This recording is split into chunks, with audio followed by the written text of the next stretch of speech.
চেষ্টা করবেন আপনার কান পর্যন্ত যেন ওই কথাগুলো কখনোই না পৌঁছায়, যে কথাগুলো আপনার অবর্তমানে আপনার সামনে রসগোল্লা সাজা মানুষগুলো বলে বেড়ায়। বিশ্বাস করেন, যদি আপনি একবার বুঝে ফেলেন যে আপনার পিঠ পিছে আপনার একান্ত বিশ্বস্ত মানুষগুলো আপনার সম্পর্কে কি বলে বেড়ায়, তাহলে তাদেরকে ঘৃণা করতেও আপনার ঘৃণা লাগবে।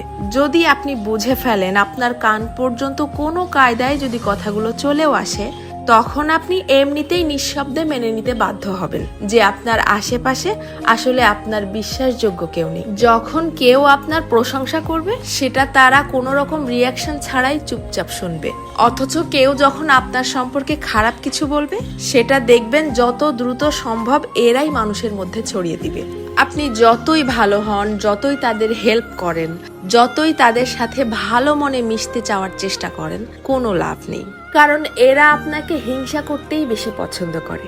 আপনার সামনে দেখাবে যে আপনাকে ভালোবাসে, অথচ আপনার পিঠ পিছে আপনাকে প্রচন্ড লেভেলের হিংসা করে। দীর্ঘদিন ধরে সবকিছু জেনেও চুপচাপ সহ্য করতে করতে যখন আপনি তাদের মতের অমিল হয় এইরকম সামান্য দুই একটা কথা বলে বসবেন, তখনই বুঝতে পারবেন তাদের আসল রূপ।